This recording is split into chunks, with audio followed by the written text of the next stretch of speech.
강원 CBS 라디오 해피데이 김선일 목사의 반가운 오늘이고요. 저는 소양성결교회를 섬기는 김선일 목사입니다. 매주 토요일 낮 12시 5분부터 1시 30분까지 우리 지역교회 목사님들 또 우리 지도자들 모시고 인터뷰 형식으로 진행하는 시간인데요. 오늘은 춘천 순복음 쉼이 있는 교회 담임 목사님이신 전순화 목사님 나오셨습니다. 안녕하세요, 목사님. 네, 안녕하세요. 반갑습니다. 오늘 시간 내주셔서 감사합니다. 네. 전순화 목사님은 좀 아마도 제가 듣기에는 좀 늦게 신학을 하셨다. 네. 안단테 인생으로 좀 늦게 신학하셨다 제가 들었어요. 네. 원래는 고향은 강원도시라고요. 인제. 네. 그러다가 신앙은 일찍 가지셨던 것 같아요. 네. 네. 17살에 제가 신앙생활을 하기 시작했어요. 네. 네.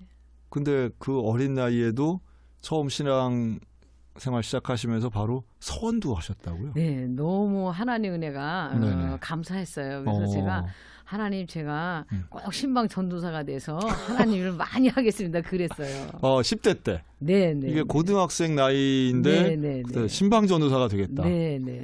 특별하네요. 그 무슨 어떤 성령 경험이셨나요? 아니면 네. 그 성령 체험을 하면서 그때 너무 은혜가 좋았던 것 같아요.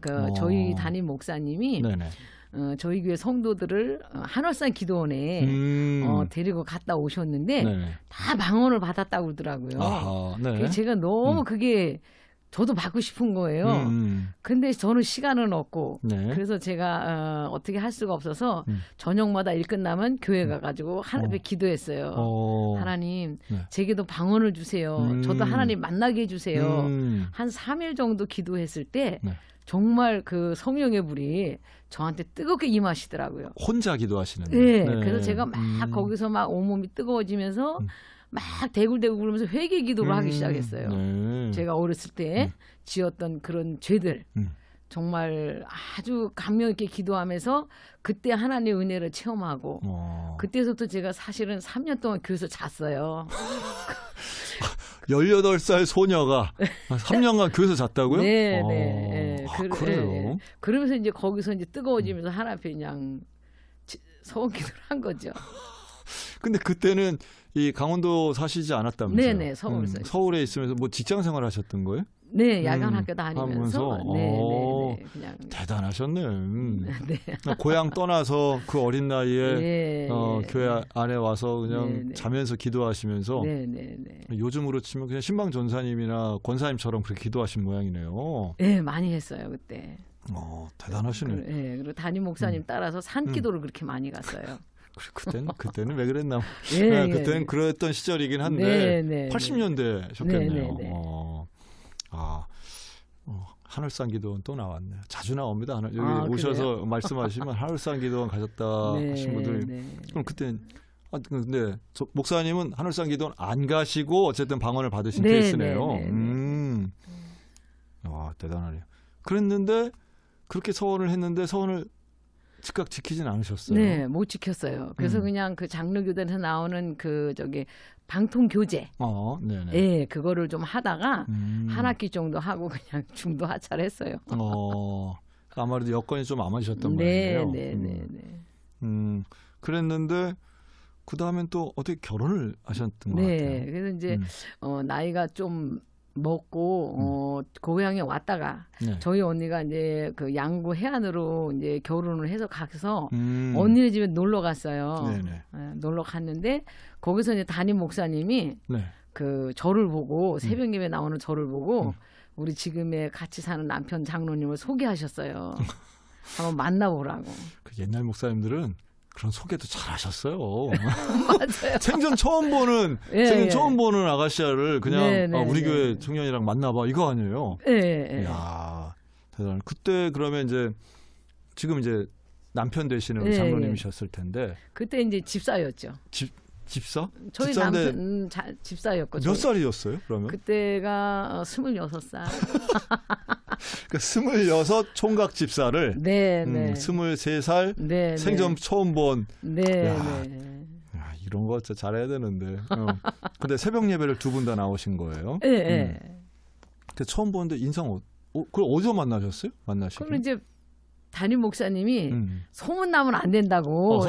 시골 총각 잘못하면 큰일 나니까 아무도 모르게 교회 그 목사님 서재실에서 만나라고 그래가지고 야. 목사님 서재실에서 둘이 만났어요. 야, 정말 그냥 아니 목사님이기 때문에 순종하신 거네. 네, 와라, 네, 한번 만나봐라. 네, 네. 그럼 네, 목사님 옆에 앉아 있는 거예요? 목사님 이제 소개하시고 나가셨죠. 둘이 얘기하라고. 그게 뭐야? 아, 네. 그래서 네. 서재에서 둘이 이제 그거 얼마나 어색했을까? 저는 그러니까 크게 말도 안 했어요. 네. 그냥 혹시 11조 하시냐 그랬더니 11조 한다. 그래서 11조 한다. 네, 그러시냐고. 네. 그러니까 제가 보니까 11조도 한다 그러지 새벽 예배도 나오지. 뭐 그러니까 크게 이 신앙의 기준은 제 입장에서는 문제될 게 없더라고요. 그때 이제 어떤 일 하셨어요, 그러면? 저희 집사님은. 네. 저희 남편이 공무원이었죠. 공무원. 네, 그 소방 공무원. 그때는 이제 면사무소. 면사무소. 네, 아유, 네, 뭐 딱 그냥 반듯하네. 예. 그럼 부모님도 그 교회 다니셨어요? 저희 시어머니도 시부모님도 안 다니시고 안 친정도 다니시고. 다 안 다니셨어요. 오. 그러니까 저희 남편하고 저하고 1세대예요. 서로 양가 부모가 안 다니지만 네네. 이제 저희들 신앙은 기준을 확실히 섰었죠. 네. 그 목사님이 되게 좋아하셨겠네요. 그리고 이제 그리고 나서 그래도 기도는 해봐야 되지 않겠냐. 그래가지고 일주일 후에 다시 만나는 거로. 일주일. 네. 야. 그리고 제가 하나님 앞에 일주일 동안 간절히 기도했죠. 네네. 그래서 하나님, 제가 한 번 보고 어떻게 알겠어요. 그렇지. 그러니까 만약에 하나님 뜻이라면 저분이 저하고 결혼하겠다 그러면 제가 하겠습니다. 그랬어요. 네. 네. 그래서 일주일 지나서. 네, 다시 만났는데. 다시 서재에서 또 만난 네, 거예요. 네. 네네. 목사님, 우리 지금 장로님이 저보고 결혼을 하겠다는 거예요. 그래서 제가 너무 깜짝 놀래가지고. 응답이 됐네. 네. 네. 그냥 그대로 됐잖아요. 네. 그래서 그러면 그러라고. 아니 뭐 양쪽 부모님들 뭐 이런 과정도 없이요. 네네. 없이. 네. 야, 그러니까 이래야 돼요. 20대들 진짜. 그러니까, 23살 처녀가 와가지고 일주일 만에 합시다, 결혼합시다 이렇게 됐네요. 네, 그래서 이제 양가 부모님한테 허락받고 약혼식 하고 이제 겨울에 그 해 또 예, 봄에 만났으니까. 야. 근데 이제 그 교회가 양구해안교회. 네. 양구해안교회 네. 목사님 서재. 네. 야, 그래서 이렇게도 결혼할 수 있다는 거를 정말 인정해야 되겠네. 제가 아는 장로님들 중에 이런 분들 제법 돼요. 아, 그러세요? 제법 됩니다. 그래서 목사님이 이렇게 만나봐 하고선 첫 번째 만나고 두 번째 만날 때는 결혼하기로 하고 세 번째 만날 땐 날짜 정하고 네 번째에 예식장에서 비슷하네요. 네, 그렇죠. 비슷하죠. 네. 많이 만나지도 않고 뭐 그냥 만날 때마다 뭐가 하나씩 결정돼가지고 대단하시네요. 근데 이렇게 한다고 해서 결코 잘못된 결혼이 아니고 말 그대로 새벽 예배 11조 이게 결혼의 어떤 조건이었다니 참 목사님 대단하시네요. 그래서 이제 결혼하셨어요. 그러면 양구에서 하셨겠네요? 네. 처음에는 이제 결혼해서 어른들하고 1년 동안 살다가 네네. 직장이 너무 멀어서 거기서 이제 이렇게 분가를 했죠. 분가를 해서 나와서 제가 이제 재살림을 하면서 이제 돈을 좀 이렇게 벌어서 집을 다시 사고 거기서 이제 제가 가게를 시작하게 됐죠. 양구에서? 양구가 해안에서. 네네. 그러니까 뭐 일상적인 그냥 기독 가정의 삶을 사셨네요. 자녀들 낳고 자녀가 3남매시는 거예요. 자, 그럼 무슨 사업을 하셨어요? 저 가게를? 그냥 조그만 그 슈퍼를 했어요. 그래서 거기서 하면서 그 처음에는 이제 조그맣게 가게를 하다가 장사가 좀 덜 되니까 이제 문구하고 완구를 했어요. 그래서 서울 가서 직접 떼어왔어요. 그래서 아이들이 많이 저희 집에 출입하게 되었고 제가 그거로 인해서 좀 이렇게 돈도 좀 벌게 되었고 또 아이들에게 전도를 많이 했어요. 그렇겠네요. 전도 많이 해서 주일학교를 아주 크게 부흥시켰어요. 아이고 그렇군요. 아이들이 저희 집에 오는 단골 손님은 다 저희 교회로다가 제가 인도했으니까. 해안에서 뭐 목사님 다 하셨겠네. 그렇죠. 가게 하니까 아이들은 다 알죠. 다 알고. 또 조그만 마을이니까. 목사님도 되게 좋아하셨겠는데. 좋아하시죠. 옛날에는 이제 목사님들 자주 바뀌고 이런 것도 있었는데, 이제 그러다가 네. 그렇게 해서 이제 열심히 네. 이제 살고 사는 가운데도 이 땅없이 제 마음은 이제 교회에서 뭐 붕해를 하거나 네. 은혜를 받으면 마음속에 막 이렇게 뜨거움이 올라오더라고요. 네. 아, 내가 언젠가는 신학을 해야겠다. 내가 언젠가는 춘천 이사 가면 신학을 해야 돼. 이런 마음이 항상 제 마음속에 자리는 잡고 있었죠. 아. 그 일상생활은 했지만 그 하나님을 향한 그 마음은 이렇게 있더라고요. 그 10대 때의 그 소원이 예, 계속 30대, 40대까지 계속 유지되고 있었던 네, 거죠. 네, 네, 이런 분들이 계시죠. 네. 예, 그런 게 제 마음속에 항상 있더라고요. 하지만 이제 뭐 일상 자체는 문제가 없었는데 네. 그러다가 무슨 사고를 당하셨나 봐요. 네네. 그래서 우리 애가 큰 애가 고등학교 들어갈 때 네네. 거기가 고등학교가 없어요. 그래서 해안에. 양구로 나와야 되는데 양구는 나오면 또 대학교가 없잖아요. 그렇죠. 그래서 이제 춘천으로 제가 이제 그 이사를 오게 됐어요. 춘천으로. 그래서 그때 제가 이제 늦둥이를 나가지고 그 아들을 데리고 이제 춘천에 이제 저희가 남편은 이제 해안에 있고 저희 가족 이렇게 자녀들하고만 셋이 나와서 이제 생활을 하게 됐죠.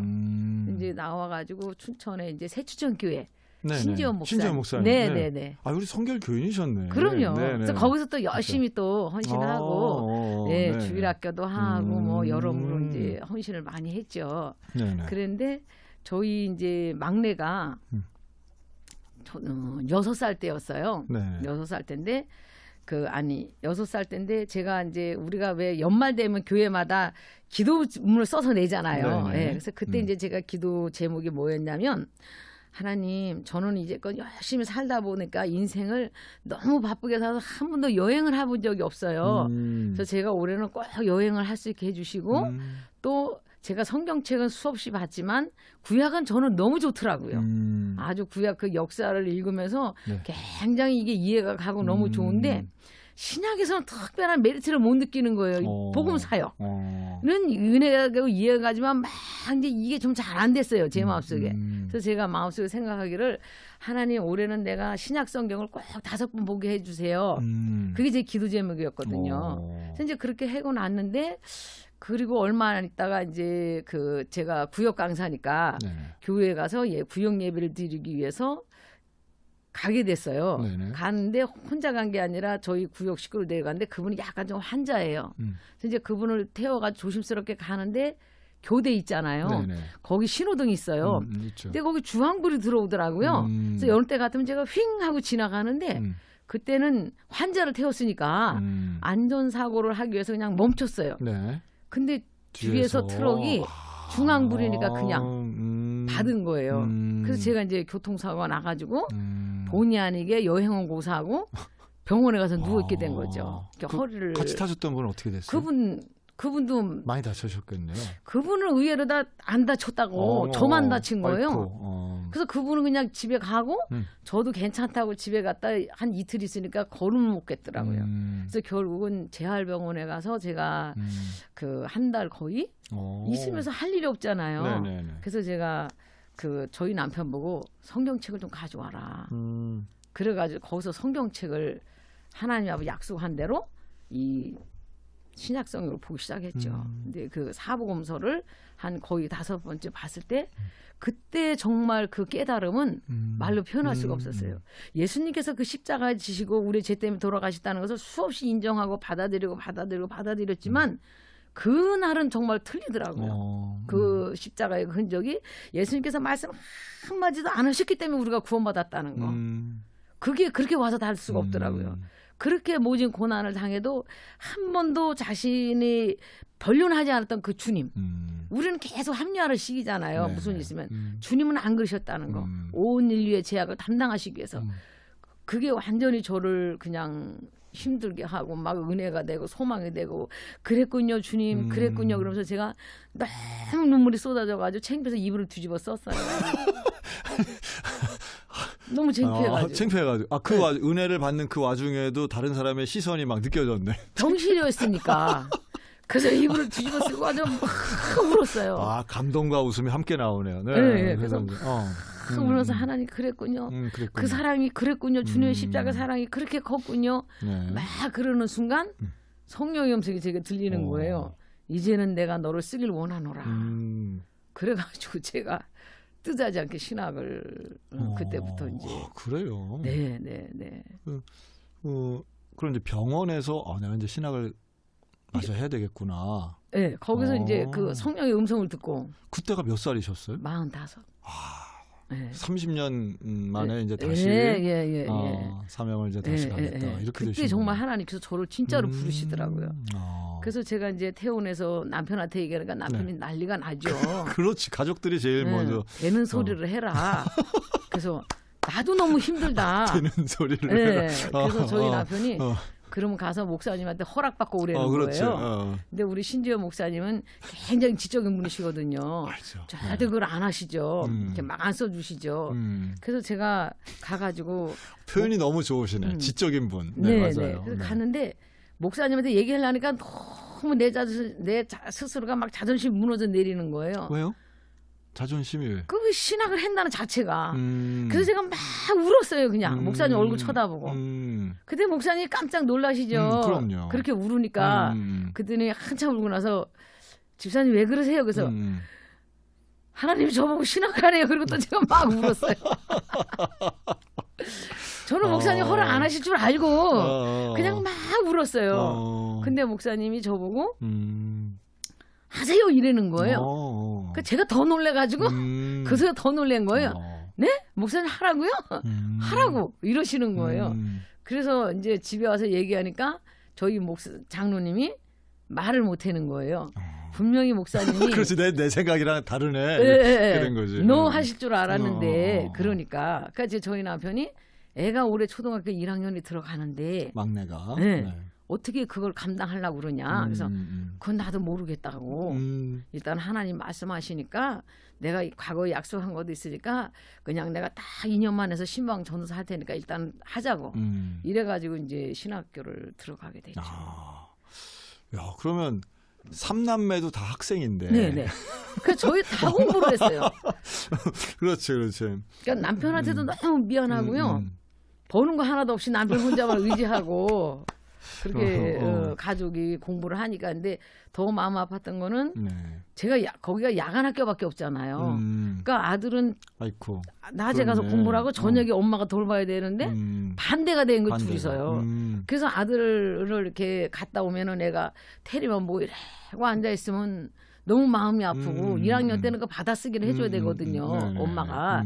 그런 것들이 굉장히 이제 저를 많이 힘들게 했죠. 그래서 제가 신학교 한 2년을 거의 우울증이 오다시피 다녔어요. 아이고. 기쁨으로 다녀야 되는데 그게 너무 제게는 짐이 되는 거예요. 그래도 공부는 열심히 하셨을 것 같아요. 그래도 하루도 안 빠지고 열심히 해서 4년을 졸업을 했어요.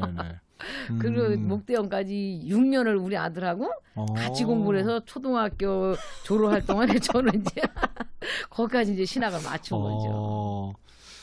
아마 자녀들이 볼 때는 엄마의 공부하는 모습이 어린 시절에 상당히 기억되겠네요. 그럴 수도 있겠지요. 네, 아마 자녀들은 그게 되게 인상적으로 남아있을 거예요. 왜냐하면 40 넘은 부모님이 공부하는 모습은 40이 뭐야 50 넘어서까지 공부하셨네요. 네. 그러면 그 모습은 자녀들한테는 되게 긍정적으로 남아있을 거예요. 한번 물어보세요. 저희 아이들은 저 때문에 싫대요. 엄마가 너무 열심히 해가지고. 대개는 엄마가 제일 열심히 공부하지. 예, 이게 자기네 거를 못 해줘서 특히 이제 아들은 그 얘기 하더라고요. 그렇네요. 그렇게 공부하시고 그러고서는 목회사 바로 시작하셨겠네요. 그러면 전도사님. 그렇게 이제 하면서 제가 이제 4학년 때 신학교 4학년 때 하나님 앞에 기도했어요. 하나님. 제가 하나님 말씀대로 순종해서 공부를 했는데 저를 데려갈 사람이 아무도 없어요. 하나님. 제가 신방전도사를 돼야 되는데 아무도 저를 콜하지 않아요. 하나님 저 어떻게 하면 좋아요? 저 어떻게 하면 좋아요? 그걸 제가 1학기 때서부터 기도했어요. 준비 기도를.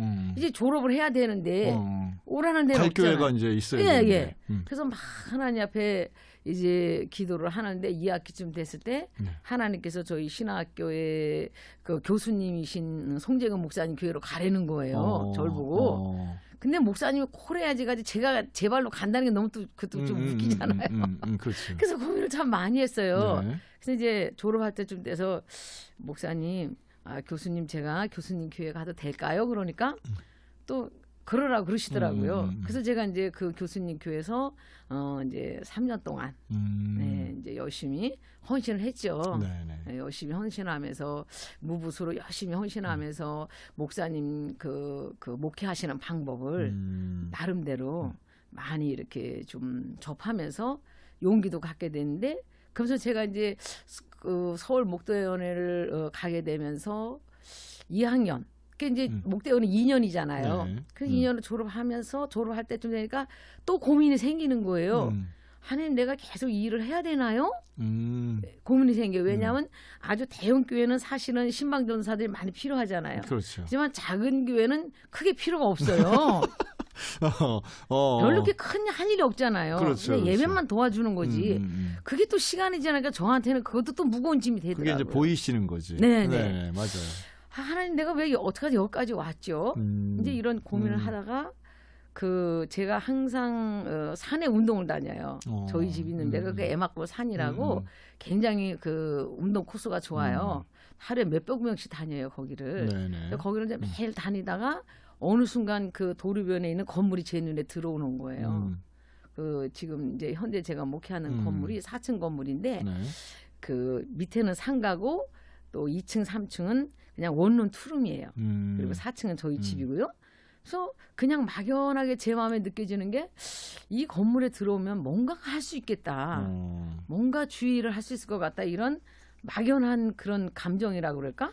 그래서 제가 그때부터 또 땅받기 기도를 시작했어요. 하나님 뜻이라면 이 건물을 저에게 주시면 제가 정말 열심히 하나님 말씀하신 대로 일하겠다고. 그래서 운동 갔다 오면서 그 땅을 계속 그 건물을 받고 기도했어요. 하나님 앞에 그냥 왜 그러는지 모르지 하여튼 열심히 기도했어요. 거의 3년을 했던 것 같아요. 거기 그 집을 보면서. 그리고 나서 제가 저희 남편하고 가정 예배를 드렸어요. 가정 예배를 드리면서 5만 원을 헌금을 했어요. 여보, 하나님께서 이 5만 원인데 이것이 오게 될 줄을 믿고 하나님께 감사기도 하세요. 제가 그랬어요. 지금 부동산에 물어보니까 뭐 한 5 하겠죠 이러더라고요. 제가 관심 있어 그 건물을 물어봤더니 그리고 이제 기도를 하고 나서 어느 정도 시간이 지나고 제가 점점 이제 또 마음이 자꾸 그렇게 준비가 될 때 제가 잘 아는 그 부동산 목사님 아니 그 집사님께 이야기를 했죠. 집사님 잘은 모르겠지만 제가 이런 마음이 있는데 건물 주인한테 한번 물어보실래요? 이랬어요. 그랬더니 그 집사님 그러세요. 그래 가서 물어본 거예요. 근데 건물 주인이 화가 나죠. 멀쩡한 건물을. 남의 건물을 왜 팔으라고 그러냐. 이래가지고 막 야단을 맞으셨대요. 근데 그거 얼마 달래요? 그랬더니 5억 8천이래요. 그래서 그래요? 이랬는데 한 보름인가 얼마 시간이 지나서 연락이 온 거예요. 팔겠다고. 그래서 팔겠다고 해서 사긴 사야 되는데 저는 사실 돈이 없거든요. 그렇지.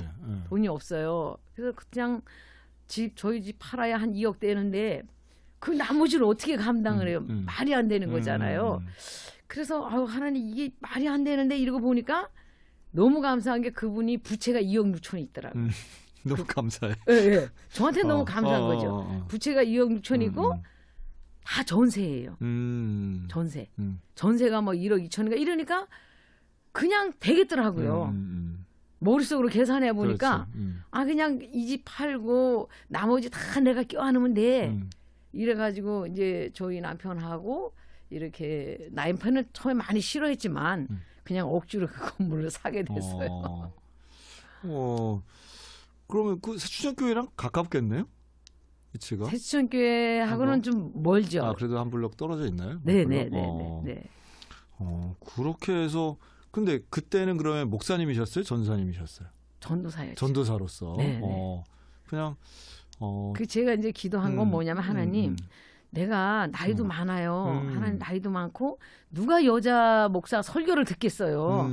건물에도 주셔야지 제가 하죠. 안 그러면 제가 새 들었다 여기저기 쫓겨나면 우리 남편이 허락을 하겠어요? 제가 하나님 그 기도 많이 했어요. 근데 목사님 말씀이 지금 뭐 아주 부드럽고 지금 쭉 이렇게 스토리텔러는 아주 확실하신 것 같아요. 그래요? 네, 스토리 이야기하시는데 아주 부드러우면서도 귀에 쏙쏙 들리게 말씀을 참 잘하시네요. 네.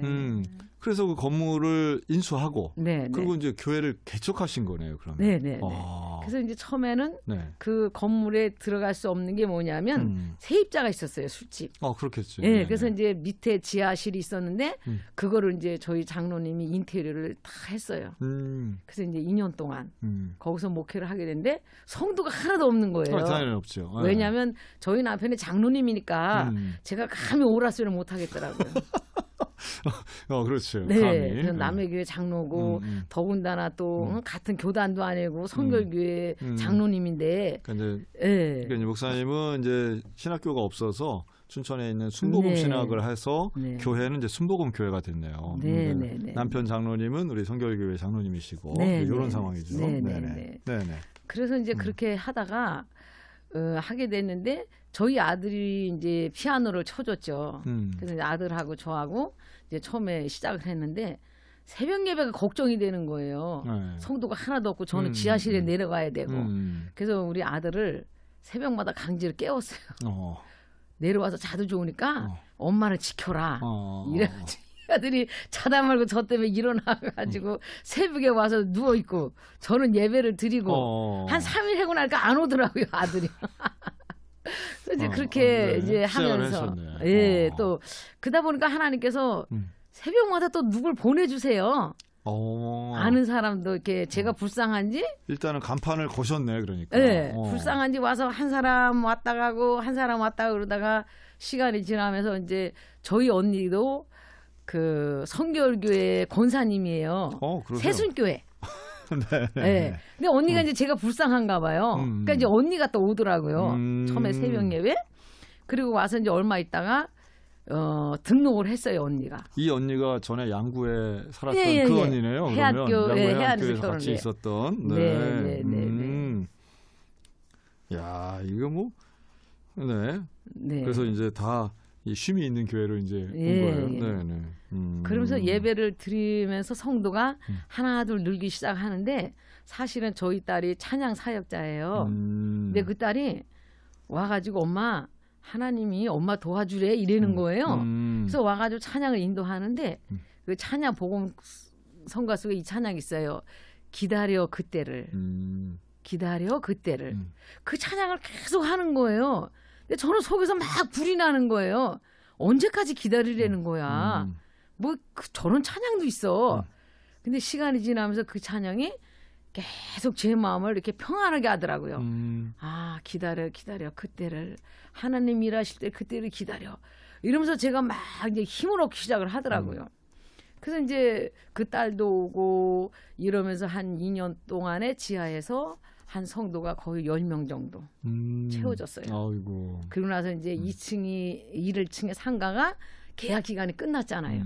그래서 이제 그분이 나가시고 저희 장로님이 이제 본격적으로 교회 수리를 다시 인테리어를 싹 해가지고 보니까 1층에 있을 때는 상가를 세졌을 때는 세가 나왔잖아요. 60만 원씩. 그렇죠, 그렇죠. 그래서 그 2억 6천의 이자를 좀 어느 정도 갚았는데 이게 이제 우리가 교회를 쓰게 되니까 감당이 안 되는 거예요. 그렇지. 그러니까 저희 장로님이 자동으로 목사님께 말씀드리고 그때 나왔어요. 2년 만에. 그래서 이제 순복음교회 장로님이 된 거죠. 아이고, 그런 또 역사가 있네요. 네. 그러면 목사 안수는 언제 받으셨어요? 그리고 나서 제가 이제 네네. 올라와가지고 3년째 됐을 때 그 이제 2층의 상가로 이제 올라와서 제가 이제 남편이 인테리어 싹 해주고 이러고 나서 있다가 목회한 이제 3년 만에 네네. 목사 안수를 받았죠. 그 안수는 어디서 받으셨어요? 그러면? 저희 교회에서. 그쵸. 여의도 교회에서 이제 그거 다 해주시고 다 해주시고 안수는 이제 지방의 목사님들 모시고 예, 저희 그 목사 안수식, 목사 취임식 이렇게 같이 하셨겠네요. 네네네네. 이렇게 이제 다 모이셔서. 네네. 그래서 되게 감격적이었겠네요, 그때. 근데 그때도 막 이게 안 돼가지고 이게 안 돼요?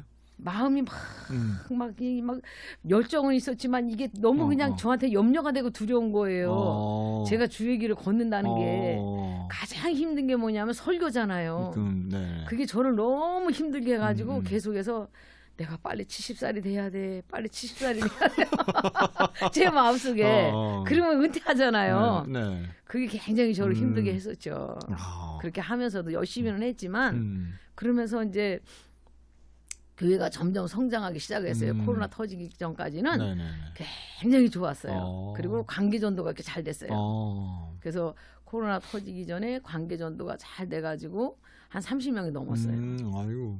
아주 그리고 매주 밥 해고. 근데 제가 여자 목사다 보니까 제가 다 하잖아요. 그렇지. 네. 밥하고 막 설교하고 막 예배가 많잖아요. 어떻게 살아왔는지 몰라요. 6년을 그냥. 그래서 요리 솜씨도 많이 늘었어요. 네네네. 제가 한 게 뭐냐면 내가 설교를 못하니까 성도들이 밥이라도 먹고 은혜를 받아야 돼. 이래서 제가 반찬을 매주 6, 7가지씩 열심히 했어요. 정말. 그리고 얼마나 또 돌봄 사역을 또 잘하셨을 거 아니에요. 한 네. 사람 한 사람 네. 붙잡고 기도하고. 네, 그게 이제 또 그 저한테는 잘 맞았어요. 그렇겠지. 네. 네. 제 스타일은 신방전도 살아라면 너무 좋은 그런 스타일. 그래서 이렇게 하나하나 품어주고 안아주는 거. 그러니까 이제 그분들이 그런 게 이제 정착이 잘 돼서 그 야외 소풍도 가고 아주 굉장히 목회를 아주 힘있게 하다가 코로나가 탁 터졌잖아요. 그때 진짜 굉장히 힘들었어요. 그렇지. 성도들이 없는 거예요. 막 시청에서 와가지고 예배 드리지 말라고 그래서 저는 예배 안 드리는 거 포기 못 합니다. 궁금하면 오셔서 보시고 성도도 없어요. 근데 정말 없더라고요. 막 다 어디로가니 6, 7명? 그러니까 그때 제가 충격을 받으면서 제 마음에 죄를 짓기 시작한 거예요. 왜냐하면 하나님 앞에 예배를 드리는데 성도들이 안 오니까 성도들이 갑자기 미운 생각이 드는 거예요. 그건 너무나 큰 죄인 거예요. 제 마음속에. 하나님 한 영혼을 온천하보다 귀하다고 그러고 사랑하라는데 내가 왜 저들을 미워해야 되는 거야? 죽음 속에 들어간 저들을 내가 보호해야지. 그래가지고 제가 그때 한 게 하나님 내가 정말 마음속으로도 죄 짓지 말으니까 죄 안 짓게 해주세요. 그래서 제가 40일 작정 기도를 했어요. 교회 내려가가지고. 제가 저들을 미워하지 않게 해주세요. 그리고 잘 보호해 주세요. 하나님. 이 고난을 극복하게 해주세요. 그래가지고 이제 40일을 하나님 앞에 작정 기도를 시작을 했는데 막 정말 날마다 얼마나 기도했는지 몰라요. 근데 한 열흘 정도 지났을까? 기도 내용이 바뀌어지는 거예요. 제가. 분명히 죄 짓지 않게 해달라고 기도를 했는데 기도의 방향이 다른 곳으로 가더라고요. 왜냐하면 이제 저희 남편이 그때 이제 은퇴할 나이예요. 이제 공무원 은퇴하시는. 네네. 그러니까 남편이 은퇴하고 나면 저 2억 6천에 대한 저 빚을 어떻게 갚지? 저 이자를 어떻게 내지? 그게 이제 저한테 막 다가오기 시작을 하는 거예요. 그때 그러면서 하나님 앞에 엉뚱한 기도를 한 거예요. 하나님 저 2억 6천에 대한 저 빚을 어떻게 하면 좋아요? 남편은 퇴직할 때가 다가오고 성도는 없고 나는 어떻게 하면 좋아요? 하나님 너무 힘들어요. 그 기도를 막 하기 시작을 하면서 저희 남편까지 불러내가면서 여보 기도해야 돼. 이 빚을 어떻게 할 거야. 이래가지고 기도 방향에 틀어서 막 그 빚에 대한 그 기도를 막 하게 되는데 그때 막 그 정부에서 서울 집값이 막 뛰었잖아요. 막 아파트 값이 뛰었어요. 근데 저희가 그 서울에다가 과거에 사놓은 집이 있었는데 그게 재건축이 됐어요. 근데 그 집값이 막 뛰는 거예요. 축하합니다. 네. 아우 진짜 너무 신기했어요. 그래서 그 집이 막 집값이 뛰는데 문제는 문재인 대통령 정부께서 그 6월 30일까지 그 집을 팔아야 되는 거예요. 저희가 그 뭐 집이 한 채 두 채 있는 사람은 세금이 그러면 세금을 40%를 감면해 준대요. 원래는 6, 70%예요 수입에. 근데 거기를 또 맞춰야 되는 거예요. 그래서 하나님이 또 그 집을 팔아달라고 또 얼마나 기도를 했는지 몰라요. 근데 놀랍게 그 기도 가운데 역사하셔가지고 그 집이 잔금 친 날에 6월 30일 딱 끝낸 거예요. 그래서 세금을 40%만 떼가지고 그때 당시 제가 4억을 벌었어요. 너무 기적이에요. 그래서 세금이 1억 3,700을 떼고 나머지 2억 6천 빚이 한순간에 가려진 거예요. 진짜 그런 기적이 없어요. 하나님이 어떻게 그렇게 역사를 하시는지 돌을 들어 바다에 던지리라 한 것 같이 빚이 금방 순식간에 사라진 거예요. 그래서 제가 너무 기뻐가지고 우리 장로님 뭐 집에 오지 마시고 그냥 은행으로 달려가서 그대로 갚으세요. 그래가지고 그때 그 빚을 다 갖게 됐죠. 그때 너무 감동이 돼서 제가 하나님의 감사함으로 성교관을 봉헌하기로 한 거예요. 성교관은 어디 있어요, 목사님? 저희 그 건물에. 저희 건물에 6가구가 세대로 살잖아요. 그래서 그때 제가 남편 보고 우리 너무 감사하니까 하나님께 드리자. 이건 정말 드려야 될 문제야. 당신 퇴직금 가지고도 이웃을 갚을 수가 없었어. 근데 하나님 주셨잖아. 이래가지고 그 전세 들어있는 사람이 마침 또 그때 나간다고 그러더라고요. 그래서 전세금을 빼가지고 거기를 수리를 싹 해가지고 제가 이제 평상시에 꿈꿔왔던 그 일을 한 거죠. 아, 네. 네. 저희 딸이 원래 이제 선교사였어요. 그 예수전도산. 네, 한 10몇 년을 하다가 지금은 결혼했지만 그 딸이 한번 이제 선교사님을 데리고 온 적이 있어요. 근데 그분들이 애들이 셋인데 그 선교사님이 있을 곳이 없다는 거예요. 그래서 내가 우리 집도 좁고 그럼 어떡하나 이러다가 제가 아는 집사님께 부탁을 했죠. 집사님 혹시 친정 간다고 그런 적 있지? 혹시 가게 되면 집이면 좀 선교사님을 며칠 좀 묵게 할 수 있을까? 그랬더니 그러래요. 그래서 내가 그분을 이제 그 집에다 소개시켜줬어요. 근데 그분이 3일인가 있다가 저한테 연락이 온 거예요.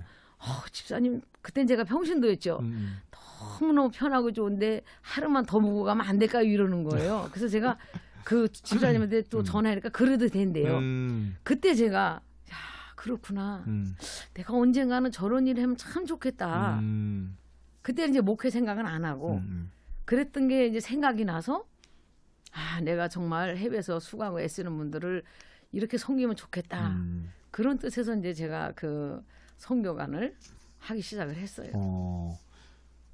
이게 이제 일종의 뭐 원룸, 투룸 같은 그런 네네. 주거 형태일 거 아니에요? 네네, 원룸을 했어요. 그래서 지금도 그럼 계속 활용 중이겠네요, 선교관은. 네. 어제도 이제 또 새로 뭐 말레이시아에서인가 오셨죠. 그 이런 선교사님들하고 연결은 어떻게 하세요? 그러면? 저희 그 조카가 블로그에다가 이제 해줬어요. 제가 제 얘기를 듣고 또 이렇게 만들어 가지고 이제 해줘서 그걸 보고 찾아오시는 분들이 계시고 연락을 주시는 분도 계시고 또 이제 관계전도 같이 이분들이 가가지고 얘기를 하세요. 거기 가니까 좋더라. 이래가지고 이제 연결돼서.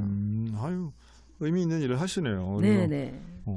그렇게 해서 뭐 카자흐스탄, 뭐 태국, 인도 선교사님들이 이렇게 오시는 모양이네요.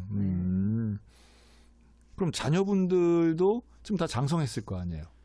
둘은 결혼하고 아들은 요번에 이제 군대 갔다 와서 지금 대학교 다니고 있어요. 그 초등학교 1학년이던 그 아들이 이제 군대 갔다 온 거네요. 네. 그 자녀들도 다 이런 사실은 엄마의 그런 개척 과정을 다 보고 교회에서 함께 생활했을 텐데 지금은 어디 다 춘천에 같이 살고 계신가요? 저희 큰딸은 이제 선교사 생활을 한 12년 하다가 그 유럽 쪽에서 많이 했어요. 그래서 네덜란드 거기에서도 한 4년 뭐 프랑스 하여튼 많이 다녔어요. 그러다가 이제 거기서 결혼을 해가지고 지금 네덜란드에서 살아요. 아 그래요? 네덜란드요? 네. 그렇군요. 작은 딸은 호주에. 아이고 뭐 가족이 다 글로벌하네요. 네. 해외에 살고. 네. 그럼 뭐 막내 아들 군대가 있는 동안은 그냥 두 분이서 사셨겠네요. 그렇죠. 네네. 아유 알겠습니다. 그리고 이런 선교 사역과 함께 그럼 앞으로 우리 목사님 현재 올해가 10주년이시라고요? 교회 설립 10주년. 근데 교회 이름이 쉼이 있는 교회예요. 네. 원래 10년 전에도 이렇게 이름 정하셨어요? 네, 그러니까 제가 하나님 은혜가 너무 감사해가지고 만나교회라고 질라 그랬어요. 하나님께서 건물을 주셨으니까. 근데 저희 딸이 엄마 비전이 뭐야? 이게 저한테 물어봐서 제가 그래서 엄마는 비전이 있다면 정말 힘들고 지친 사람들 좀 쉬게 하는 그런 목회를 하고 싶어. 엄마는 평신도 생활을 오래 해봤잖아. 그래서 이 집사님들이나 교회 성도들이 막 힘들어할 때 그들을 위로하는 그런 목회. 엄마는 그걸 하고 싶어 이랬더니 저희 선교사 딸이 엄마 그러면 만나교회 하지 말고 쉼 있는 교회를 해. 저희 딸이 지어준 이름이에요. 그 처음부터 그냥 쉼이 있는 교회로 해서. 네네. 와가지고 정말 이제 잘 먹고 네. 마음 편하게 네네네. 부담 안 주는 교회로다. 제가 교회 사역을 사실은 많이 했어요. 네. 왜냐하면 평신도 때 주일학교도 많이 하고 주일학교도 많이 하고 교회 뭐 행사도 많이 따라다니면서 하고 강사도 그랬는데 사실은 굉장히 피곤하더라고요. 지금은 뭐 예배가 그렇게 없었지만 옛날에 제가 젊었을 때는 주일날도 새벽 예배, 주일학교 예배, 또 어른 예배, 주일학교 오후 예배, 저녁 예배. 그러니까 하루 종일 교회 가서 있어야 되고 이제 이런 분들이 헌신은 열심히 했지만 굉장히 피곤하고 지친 것도 많더라고요. 사실은 우리가 오늘날 시대는 사회생활을 하면서 거의가 맞벌이 부부잖아요. 네.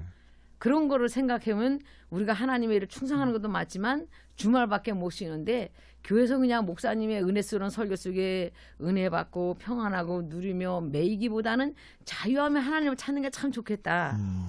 제 나름대로 그런 생각을 했기 때문에 이제 그런 식으로 이제 목회 방향도 제가 끌고 가고 있고 네. 네, 네, 그렇게 하고 있죠. 그렇게 쉼이 있는 교회로 이제 10년 네, 네. 하신 거네요. 네, 네. 성도들 구성은 어때요, 목사님? 성도들 구성이 골고루는 다 있는데 장년, 또 저 나이 때 이제 중년, 그다음에 그 젊은 시대도 조금 있고요. 그다음에 없어요. 그러니까 학생이 반주해주는 학생이 있고 주일학교 하나 있고 그러니까 학생부랑 없죠. 그 이제 제 나이에 맞게 목회를 하는 것 같아요. 제 생각에는.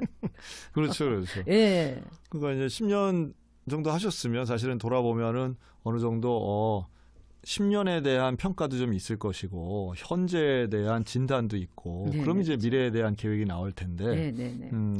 아마 그런 시점이 아닐까 그렇게 생각이 드네요. 네. 애 많이 쓰셨고 기적 같은 일들도 보셨고 네. 고난도 경험하셨을 거고 네. 그 가운데 이제 가족들도 헌신 많이 했고 네. 장로님 은퇴하셨겠네요, 진짜. 그럼요. 네네, 은퇴하시고. 은퇴하고 이제 제 목회만 돕고 있죠. 그렇죠. 네. 그 언니도 계속 같이 신앙생활 같이 하세요? 네. 언니가 교회 참 큰 기둥이 되어주고서 힘이 됐고요. 지금 올해 그 이제 권사님을 제가 4분을 세웠잖아요. 네. 그냥 한 분은 명예 권사님으로 세웠는데 그분들이 굉장히 정말 사실은 소중해요. 그렇죠. 제가 지하 교회에 있을 때 오신 분들이야. 네, 그분들이 오셔가지고 그래도 저를 알게 모르게 많이 도와주고 식사 당번 때면 그래도 이렇게 반찬이라도 해오고 같이 잘 섬겨줘서 그 3분 요번에 새로 그 권사 받은 그분들이 네네. 많이 저를 위해서 애써줬어요. 그럼 올해가 10년 동안에 처음으로 했던 임직식이셨나요? 그럼요. 아유, 큰일 하셨네요. 네. 그리고 초신자도 정말 하나님 모르는 분들 와가지고 제가 10분을 넘게 세리를 줬어요. 아유, 네. 그러니까 저희 교회는 아주 굉장히 이 초신자, 그 연세가 80대가 돼가지고 오신 분들, 80이 다 돼서 오신 분들, 그런 분들을 네. 하나님을 영접하기까지는 쉽지는 않았죠. 그렇죠. 네. 근데 이제 그분들을 제가 우리 부모님 같이 섬겼어요. 그냥 늘 품어주고 안아주고 이렇게. 그러니까 처음에 오시고 자녀분들 통해서 오시고는 다시는 교회 안 와. 이러고 가셨어요. 근데 제가 이제 또 열심히 섬기니까 오셔가지고 정착하고 이래가지고 집사 직분까지 맡으신 분이 4분이 계세요. 근데 2분은 돌아가셨어요. 그렇죠. 네, 돌아가시고 지금 한 분 올해 최고 오래되신 분이 명예권사님, 그리고 한 분은 요양원에 계시고. 그래서 또 열심히 그렇게 모셔다 놓으니까 또 그런 일도 있더라고요. 그럼요. 네. 그럼요. 그 장례도 심리해 보셨겠네요. 굉장히 처음에 너무 힘들었어요. 네. 2번 했어요, 장례식을. 네네. 아우, 쉬운 게 아니더라고요. 그래서 목사님들이 굉장히 존경스럽더라고요. 얼마나 긴장을 했는지. 근데 장례식을 잘하니까요. 가족의 구원을 받았어요. 그럼요. 네. 장례 어떤 유족들 위해서도 최선을 다해야 할 부분이죠. 네. 오늘은 우리 춘천 순복음 쉼이 있는 교회 담임하고 계시는 전순아 목사님과 함께 말씀 나눴는데요. 1부 때는 목사님 결혼하시고 소명받고 또 개척하셔서 기적 같은 스토리들 쭉 들었는데 올해가 이제 10주년이 된 우리 쉼이 있는 교회 앞으로 또 목회의 비전이나 계획도 많이 있으신 것 같아요. 호스피스 병원도 생각하신다고요? 병원 정도는 아니고요. 호스피스 사역? 네네. 어떤 이게 사실 되게 중요한데 네. 목사님 같이 이렇게 케어하고 돌봄 사역에 대한 강점이 있으신 분들은 호스피스 사역도 상당히 좋은 것 같아요. 뭐 이 자격증도 아마 따신 것 같은데요. 그러니까 그냥 교육만 받았지 자격증은 안 땄어요. 아직 아니시고. 네. 근데 이렇게 케어하는 이런 의미 있는 사역들도 준비를 많이 하신다고요. 네, 그러니까 제가 저희 어머니가 그 위암 진단을 받았을 때 제가 우리 어머니 신앙이 이렇게 깊지가 못했어요. 시어머니. 네, 이게 왜냐하면 제가 결혼해가지고 저 때문에 교회를 다니시게 된 거거든요. 네. 전도에서. 근데 이제 생각지 않게 그 위암 판단을 맞고 나니까 제가 굉장히 두렵고 염려가 되는 거예요. 어쨌든 어머니에게 구원의 확신을 줘야 되는데 또 저렇게 또 고통스러워하는 분은 어떻게 하면 좋을까 이렇게 고민하다가 제가 이렇게 호스피스 교육을 받았어요. 그리고 그 당시 기쁨의 집이라고 그 소양 제일교회 그 목사님 주최로 운행하는 거기에 그렇죠. 제가 거기 가서 이제 어머니를 위해서 봉사하기 시작을 했어요. 그 봉사하기 시작하다가 어머니를 이제 거기다 모셔다 놓고 그러면서 한 4년 정도 하면서 참 그 인생을 많이 공부했죠. 사실은 뭐 말기암 환자들만 했으니까 연세 드신 분도 많고 있지만 젊은 분들도 막 이런 분들이 많잖아요. 근데 그분들이 죽음 앞에서 그 두려워하는 그런 모습들. 근데 예배를 통해서 하나님을 온전히 영접하면서 그 마음에 그 안정감을 느끼는 그런 거를 이렇게 보고 저도 케어하면서 참 이게 보람된 일이다. 제 마음속에 그런 생각을 많이 하게 됐죠. 근데 이제 제가 그러면서 이 선거관을 운영하면서 사실은 보람된 일이 많았어요. 그렇게 힘들게 지치고 분들이 와서 마음 놓고 쉬어가고 완전히 이제 무료 제공이잖아요. 그 본인이 해 드시는 것만 하면 돼. 나머지는 다 무료예요. 그래서 기뻐하시는 분도 계시고 때로는 저희 그 선교관에 오신 분들이 막 기도를 하고 싶은데 기도를 그 해외에서는 이렇게 우리나라 같이 막 새벽 예배가 뜨거운 게 없잖아요. 그러니까 오셔가지고 막 기도하시면서 너무 좋아하시는 거예요. 마치 내가 기도원에 온 것 같다. 도심 속 기도원이네요. 예, 아주 기도원에 온 것 같고 너무 타서 막 이렇게 기도하시면 제가 마음껏 기도하시다 가세요 이러고 저는 이제 올라가 버리고 이러면서 그분들의 그 쉼과 평안함과 이런 걸 많이 느끼면서 내가 기회를 닿으면 이런 사역도 해봐야겠다. 이 생각이 드는 게 호스피스 사역을 생각해 본 거죠. 그래서 예를 들어서 꼭 말기암 환자는 제가 책임질 수 없지만 내가 암이 걸렸어. 어디가에 가서 뭔가 좀 쉬고 싶어. 그렇죠? 쉬고 싶잖아요. 근데 어디 가서 뭔가 이렇게 쉬려고 그러면 힐링 센터 같은 데 가면 돈이 많이 들잖아요. 근데 저희 같은 곳에 오면은 제가 이 선교센터 같이 이렇게 방을 내주면 와서 한 달이고 두 달이고 복 좀 쉬고. 한 달, 두 달을 계세요? 아니 그 정도는 쉬어야지 힐링이 그 되지 정도요? 않을까. 대단하네. 제 생각엔 그래요. 그렇게 하면서 저희 그 에마골 산이 있어요. 새벽 시장 있고 거기에가 아주 운동 코스가 굉장히 좋아요. 그래서 하루에 몇백 명씩 다니는데 요새 맨발로 다니는 게 유행이잖아요. 맞아요. 거기가 그렇더라고요. 국사봉인가? 네네. 그렇죠? 네. 그런 데서 좀 걸기도 하고 제 생각 그건 제 생각이에요. 거기서 좀 걷기도 하면서 힐링도 얻고 새벽마다 기도하면서 하나님의 이제 은혜도 좀 누리고 이러면서 좀 쉬면서 마음의 위안을 얻고 돌아가는 그런 분들을 좀 섬겼으면 좋겠다. 제 마음에 그래서 이제 그 생각을 하게 된 거죠. 아마 거기 가 있으면은 뭐 목사님이 이것저것 먹을 것도 많이 해다 주시겠네요. 처음에는 그랬어요. 근데 바쁘신 선교사님들이 많이 바쁘시니까 혹시나 내가 타치하면 안 되나 싶어가지고 눈치껏 하고 때로는 이제 뭐 시간 되시는 분들은 춘천 시내도 쫙 관광도 제가 시켜드리고 식사 대접도 하고 어떨 때는 아이들을 데리고 오면 뭐 조금이라도 애들 사먹이라고 돈도 주고 여러모로 그렇게 하고 있어요. 이게 사실은 뭐 선교관 운영하는 게 이게 만만치 않은 게 청소도 해야 되고 뭐 침구리도 갈아야 되고 뭐 그거 정말 쉽진 않더라고요. 당연하죠. 그거 하나 관리한다는 게 시설 관리가 이게 쉬운 게 아닌데 대단하시네요. 그래서 제가 어떤 때는 막 실망도 사실 한 적이 있어요. 깨끗이 하고 가시는 분이 계신가 하면 그렇죠. 또 다 그렇진 않아요. 입이 쫙 이러고 가는 분이 계셔가지고 그럼. 아유 이거 내가 꼭 일을 해야 되나 막 이런 생각도 사실은 하지만 그래도 하나님께서 선한 일을 하면서 시험에 들지 말라고 그랬으니까 또 하고 또 나쁜 거보다는 더 보람이 되니까. 맞아요. 어제 오신 분 같은 경우도 그래요. 이제 말레이시아에서 오셨는데 여자 사모님만 오셨어요. 근데 엄마가 많이 안 좋다고. 근데 그 엄마가 많이 안 좋다고 해서 막 왔는데 저보고 그러는 거예요. 우리 엄마가 사는 집보다 여기가 더 넓다는 거예요. 그래서 우리 엄마를 모시고 왔으면 좋겠대. 그래서 내가 그러시라고 모시고 와서 마음껏 효도하다 가시라고. 마음껏 효도하다가 가시라고 제가 그랬어요. 왜냐하면 외국에 있는 선교사님들이 사실 부모님이 막 돌아가신다면 이래야지만 오지 많이 못 오는 걸 많이 들었거든요. 그래서 왔을 때 효도하시라고. 다른 선교사님도 제가 힘든 분들 그랬어요. 모시고 오셔서 고향 여기 다른 곳이지만 모시고 오셔서 좀 구경도 시켜드리고 이렇게 하시라고. 근데 저는 그게 좋은 것 같아요. 그렇게 제가 베풀 수 있는 게 감사하고 그게 또 저한테 맞는 사역이고. 그래서 이제 그런 게 저는 나름대로 행복해요. 네.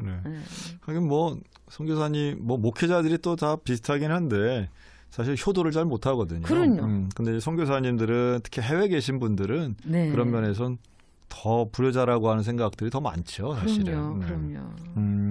아유, 뭐 하여튼 어머니 같은 마음으로 그런 목회를 하고 계시네요. 진짜 기도원 원장님 같기도 하고 또 어떤 면에서는 네, 제 스타일. 네. 밥집 사장님 같기도 하고. 네. 그러신데 말 그대로 이름 그대로 쉼이 있는 교회다운 사역을 하시네요. 앞으로도 뭐 이런 형태로 계속해서 하시겠네요. 네. 그래서 이제 계획 2, 3년 안에 또 물질이 좀 채워지면 방을 하나 빼서 이 사역을 하자. 그러면 거기 살고 계시는 분들이 있는 거네요. 전세지요, 다. 네. 그러니까 거주자가 있고 지하에는 예배 공간이고 중간에 선교관이 있고 뭐 그런 거네요. 그러니까 아니에요? 지하는 이제 창고로 1층. 사고 1층이 교회고 2층, 3층은 다 세입자들이 있어요. 그래서 그 중에서 제가 하나를 빼서 원룸을 빼서 선교관을 현재 하고 있고 앞으로 조금 제가 또 경제적으로 여유로워지면 하나를 더 또 해가지고 그렇게 많이는 할 수 없지만 한 분이라도 이렇게 모셔서 이렇게 케어하면서 그분을 이제 체크해드리고 또 그분을 가시면 또 다른 분이 그 세입자들하고 관계는 어떠세요? 좋죠. 좋으세요? 그분들 중에 교인은 없으세요? 근데 다 싫어요. 좀 그렇더라고요. 좀 그렇더라고요. 그런데 그 대신 이제 건물 관리 또 하셔야 되니까. 그렇죠. 그 세입자와의 관계가 이제 그런 데서 좀 쉽지 않던데. 그리고 저는 아예 세를 올리질 않아요. 왜냐하면 또 교회에서 그런다 이런 소리도 그렇지만 저도 어렵게 살아왔기 때문에 그 부분에 대해서는 제가 그냥 막 그렇게 안 해요. 아주 무슨 솔직하시고 아주 말씀 잘하시지만 그냥 뭐 꾸밈 없고 거짓 없이 이렇게 쭉쭉 말씀하시는 게 교인들이 되게 좋아하실 것 같네요. 그래서 제가 감사해요. 서로 사랑할 수 있어서 감사해요. 그러니까요. 그리고 좋을 때 정말 그 좋은 것을 그대로 있는 그대로 표현하시고 하니까 그 순수함이 아마 하나님 앞에도 합하시겠다는 생각이 들어요. 그리고 앞으로도 뭐 아직 은퇴 많이 남으셨으니까 이러한 사역을 통해서 성도들에게는 안정감과 쉼을 주시고 또 이렇게 선교관 사역을 통해서는 선교사님들에게 좋은 영향력 주시면 뭐 18살에 받았던 그 사명과 소명을 40대에 공부하시고 50부터 이렇게 사역을 시작하셨는데 귀한 열매로 하나님께 영광 돌리게 되겠네요. 감사합니다. 앞으로도 하여튼 이 쉼이 있는 교회 하나님께서 귀히 쓰시고 또 함께 사역하셨으면 좋겠습니다. 마지막으로 기도 제목 있다면 말씀해 주시죠. 제 기도 제목이 있다면요. 저희 교회가 10년 동안 하면서 반주자가 계속 있었어요. 저희 아들이 계속해서 반주를 하다가 군대를 가는 바람에 제가 다니던 세초교회 집사님 딸이 와서 가지고 이제 대학에 들어가서 와서 해줬어요. 그런데 이 딸이 이제 졸업을 하게 돼요. 지금 내년에부터 반주자가 없어요. 그래서 제가 하나님 정말 가정 있는 반주자가 와서 그냥 우리 교회를 꼭 지킬 수 있는 그런 반주자가 오게 해주세요. 그게 저의 간절한 아주 숙제이자 기도 제목입니다. 가정이 있는 반주자. 네. 그래서 가족이 함께 오면 더 좋겠다 이거죠. 왜냐하면 학생들은 한계가 있더라고요. 저희 아들을 봐도 그렇고. 그래서 가정 있는 반주자가 오면 지속성이 좀 약하죠. 알겠습니다. 네. 반주자. 네. 장로님이랑 건강은 어떠세요? 좋아요. 네, 건강하게 행복하게 네, 네. 이렇게 우리 춘천에서 좋은 사역 앞으로도 잘 해주시면 고맙겠네요. 네. 아이고 감사합니다. 오늘까지 우리 전순화 목사님이셨고요. 오늘 목사님 나오셔서 감사합니다. 네, 감사합니다. 네, 고맙습니다.